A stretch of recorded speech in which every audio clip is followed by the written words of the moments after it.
Para mim é um prazer realmente estar aqui, poder ter entrado no avião 39 horas, chegar até aqui e poder compartilhar essa experiência por 18 minutos. É uma grande é uma grande aventura essa nossa. Mas talvez o maior desafio é poder falar sobre educação na Coreia, poder compartilhar um pouco a experiência que a gente tem tido na última década, né? E não poder falar sobre educação no Brasil. É esse o maior desafio, é não poder traçar esse paralelo. Porque, como vocês vão ver, a experiência é um tanto quanto diferente, e talvez se eu fosse tocar no assunto e traçar esse paralelo, levaria pelo menos as 39 horas que eu levei para chegar até aqui.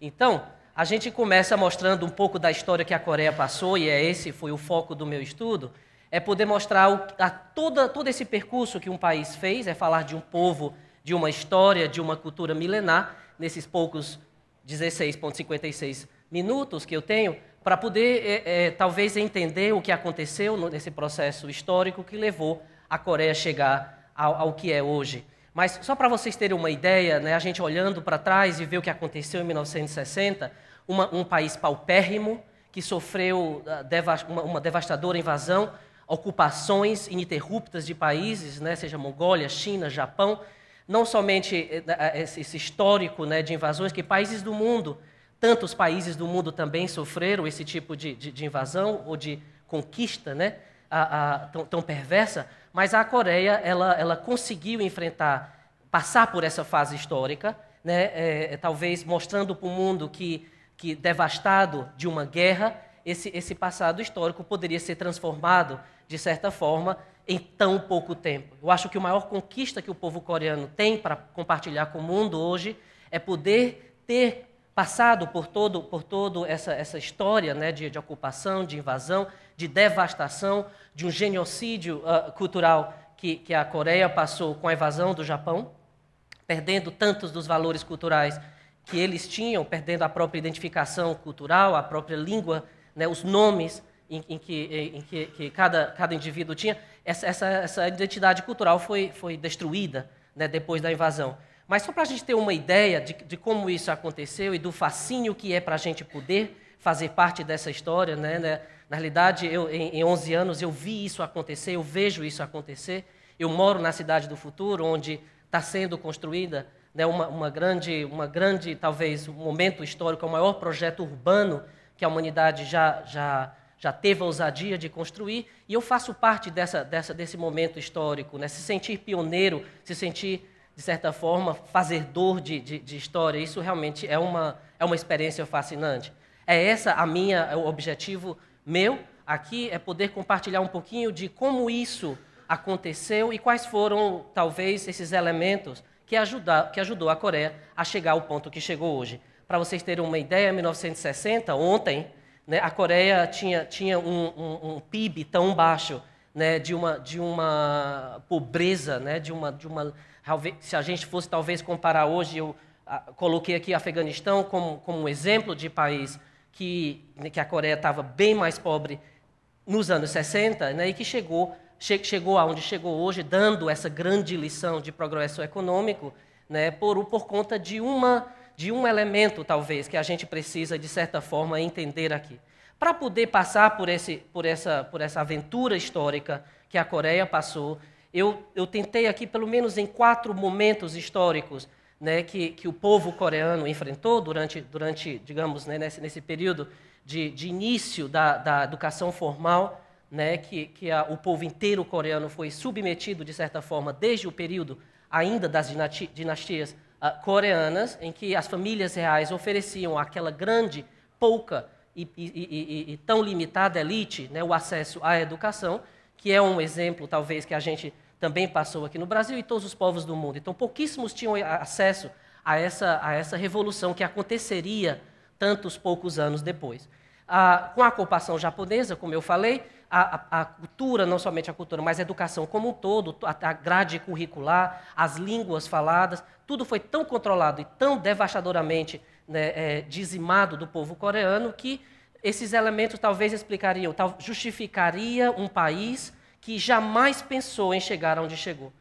Todos os elementos que talvez pudessem justificar, né, um fracasso seja econômico, mas também cultural, a Coreia do Sul teve esses elementos, né? Portanto, ultrapassando, indo além desses elementos que talvez destruíssem a vontade de se dar bem, de certamente se suceder bem nesse processo, a Coreia fez exatamente o contrário. Criou, eu dividiria em duas fases. Uma fase foi a primeira fase da expansão quantitativa, em que o país precisou aumentar o número de escolas, decidiu investir pesado na formação dos professores que fossem formar essa mão de obra qualificada para o futuro de um país que não tinha nada, completamente destruído. E depois, que é uma fase em que o professor Kon depois vai discutir, que é a fase atual, talvez, em que a gente ainda passe para uma expansão um pouco mais qualitativa. Para a gente ter uma ideia, esse processo certamente só pôde acontecer por um processo também de revolução política, né? Como o nosso país, e tantos países do mundo, foi por conta de um processo de autonomia democrática, em que o povo teve a chance de encontrar-se diante das tantas opções que foram apresentadas para o desenvolvimento.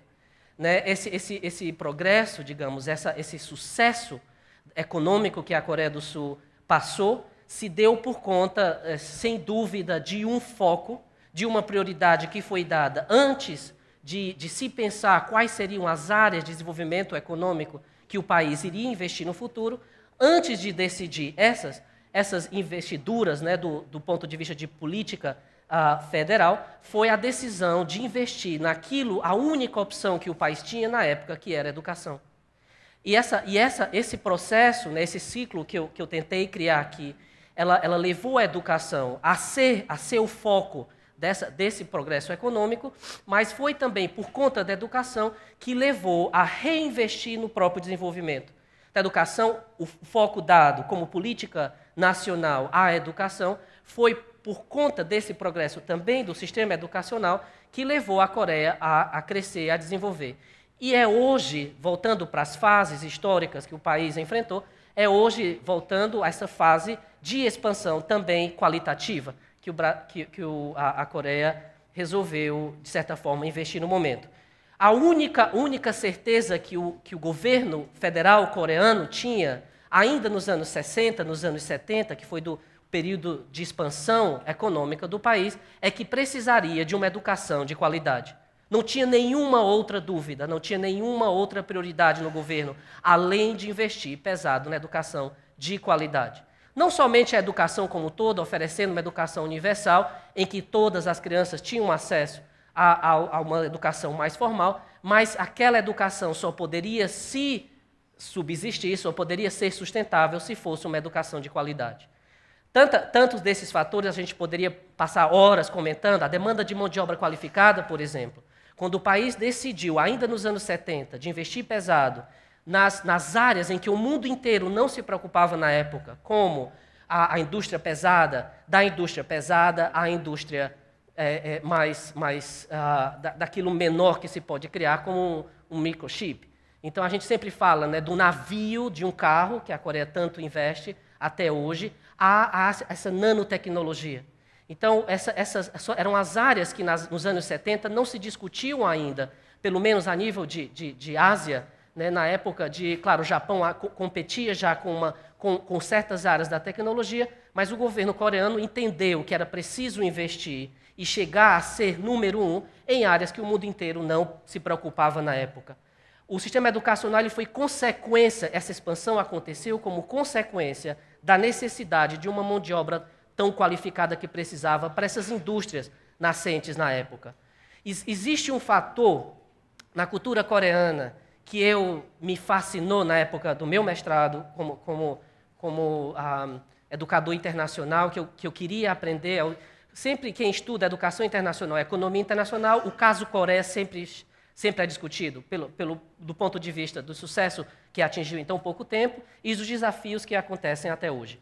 Mas, quando eu estudava, eu tinha esse fascínio de entender, ainda nos Estados Unidos, de como isso se deu, de como isso aconteceu. Vindo de uma família de educadores, né, tendo pai e mãe que trabalham no Ministério da Educação no Brasil, eu queria entender por que o meu país não conseguia atingir não conseguia entender a necessidade de uma educação de qualidade. Por que nunca foi prioridade? né, a educação no nosso país. Eu pensava assim, um dia, quando eu chegasse a tomar decisões, a ser um professor, eu poderia entender os porquês que eu perguntava ainda quando criança, quando eu queria ser professor desde pequeno. Mas existe um fator, eu acredito que para qualquer discussão que a gente possa vir a ter, seja ela na parte econômica, seja ela na parte política, mas também educacional, existem aspectos culturais que a gente não consegue, talvez, entender, se não imergirmos-nos nas culturas do mundo de hoje, né? Então, eu acho que, para mim, a maior experiência foi ter 11 anos atrás, quando eu decidi lá morar, foi de tentar, ao máximo, né, esse 130% de imersão cultural, para poder entender como essa mágica dessa educação coreana aconteceu e que transformou o país. Então, para mim, esse foi descobrir que existem certos aspectos culturais dentro da íngreme, da máquina do pensamento coreano, que a gente, como qualquer outro, talvez, forma de pensar, a gente talvez consegue entender superficialmente, mas somente imergindo, talvez, na cultura, a gente consegue um pouco entender como isso se dá. E é um pensamento, realmente, que vem é mais confucionista. A Coreia é o país mais confucionista da Ásia, para vocês terem uma ideia, no sentido de tantas, né, apesar de Confúcio ter trazido essa versão mais chinesa, mas na Coreia foi tão implementada, hoje em dia ainda se preserva esse pensamento, que tem seus lados tão bonitos, tão positivos, como também dos desafios que essa cultura hoje traz. Mas são contextos, são talvez elementos dessa educação de qualidade que o governo coreano, desde o princípio, na instalação desse processo, quando começou o processo de desenvolvimento dessa mão de obra qualificada, resolveu investir pesado. Não se pode entender que um país chegou ao nível de educação que hoje é, pensando que um professor pode ser remunerado como ele é no nosso país. Então, a gente se ilude em pensar que os grandes professores, que nós temos exemplos tantos de grandes professores, que têm que, além de uma paixão pela educação, a gente está falando aqui de uma elite tão pequena, né, da nossa sociedade, que realmente a gente pôde se investir na educação e sair para o mundo, descobrir novos horizontes, mas quantos e quantos professores nas redes públicas do nosso imenso Brasil, né, mal têm a condição de poder chegar até a escola, com medo de ser assaltado no caminho.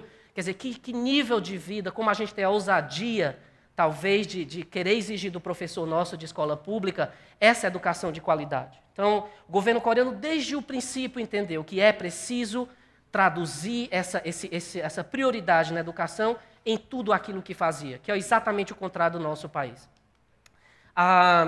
Ainda voltando, né, como tudo isso aconteceu, esses tantos elementos que ajudou a Coreia a chegar a esse nível, né, avançado, seja no progresso econômico, mas também no sistema educacional que o país hoje tem. Tantos elementos, por exemplo, quando voltando a essa questão da educação de qualidade, não adianta somente a gente querer investir tanto na educação de base, oferecer uma educação que não somente de não tão garantida qualidade, a educação de base, mas é preciso também garantir o sustento desse nível educacional da universidade, a pesquisa, a pós-graduação. E isso o governo coreano, desde o princípio, entendeu que não necessariamente poderia ser dado foco somente à educação de base. Era preciso chegar até a pesquisa, era preciso investir pesado, não somente oferecendo educação para todos, né, mas também essa educação ser de qualidade e chegar até a pós-graduação. O país hoje tem o segundo maior número de universitários do mundo. Né? Significa dizer que o nível educacional é tão alto que agora a preocupação é como talvez inovar na educação coreana elementos que durante a história não pôde ser tão investido. Então é que a gente vai ouvir um pouco depois. Essa discussão que a gente vai ouvir um pouco depois, ela somente acontece porque o país já chegou no nível tão avançado, né, de educação, nível também político, econômico, que a gente consegue encontrar certos elementos. Por que deu certo lá? Como eu falei que não ia traçar um paralelo entre o Brasil e a Coreia, para não dizer que eu não vou fazer isso, vocês, talvez lendo esses elementos, por que deu certo lá, para mim é por que não dá certo aqui. Tá? Eu acho que se a gente puder, talvez, identificar certos elementos, um bom planejamento educacional, como eu falei, tá? São políticas sérias de um povo que não tem outro foco além da educação.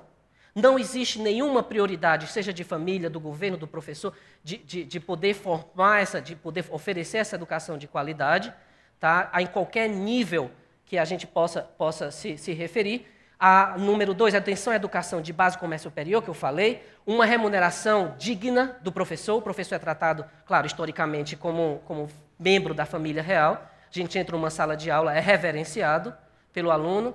Então, poder pensar que esse aspecto cultural que a gente jamais vai poder implantar, transplantar para o nosso país, porque não é tão fácil assim, não existe nenhum elemento cultural que a gente possa magicamente jogar no outro canto do mundo e fazer acontecer isso.